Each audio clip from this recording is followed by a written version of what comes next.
Silipin po natin kung maswerte kaya tayo ngayong araw sa hatid na gabay at patubay ni Master Hans Kua dito sa Hans Sabi. Rise and shine, mga ka-RSP! Eto na ang gabay, patnubay, palala at prediksyon ni Master Hans Kua ngayong Biyernes. Naba, Happy Friday, October 25, 2024!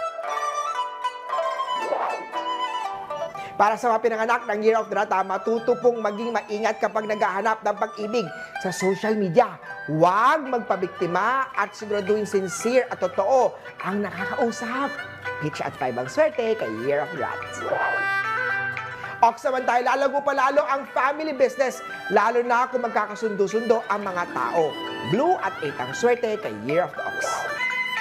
Tiger naman tayo, iwasan natin na magkaroon ng third party sa relasyon. Maging matino at responsible kapag committed na sa isang relationship. Lavender at 9 ang swerte kay Year of the Tiger. Kay Rabbit naman tayo, low profile lang muna tayo sa mga kinikitang pera. Huwag magpapahiram o magpapautang dahil hindi na ito'y mababalik. Pink at 2 ang swerte kay Year of the Rabbit.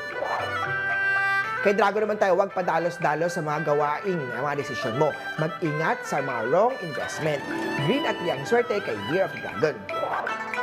Sa Snake naman tayo, chill lang kayo ngayong araw sa pag-usapang love life. Pero mabuti na rin, mag-ingat sa planong lakad. Yellow at 5 ang swerte kay Year of the Snake. Para sa mga pinanganak ng Year of the Horse, marami-raming boundaries ang kailangan obserbahan sa inyong career at magpapabagal ng takbo ng trabaho. Aqua at 1 ang swerte kay Year of the Horse. Ay goat naman tayo, dahan-dahan lang po sa magjojowa at baka magkaroon kayo ng tampuhan. Kahit maliit na provocation ay pwedeng maging malaking drama. Red at 3 ang swerte kay Year of the Goat. Kay Monkey naman tayo, keep an eye on your finances po. Mataas ang possibility ng error or cheating by employee. Purple at 7 ang swerte kay Year of the Monkey.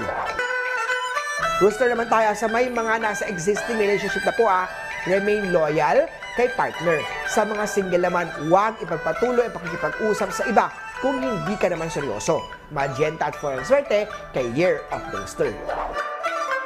Dog naman tayo, sa mga nagbabalak na mahulog ng peras para sa investment, huwag kakalimutan na mag-research bago mag-invest. Black at 9 ang swerte kay Year of the Doggy. At kay Year of the Pig naman tayo, makakaranas kayo ng challenges sa progress sa career nyo.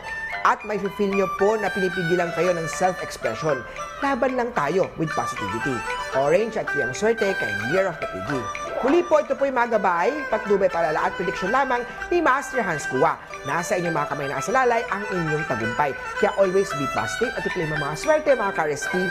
Mga swerteng umaga sa inyong lahat.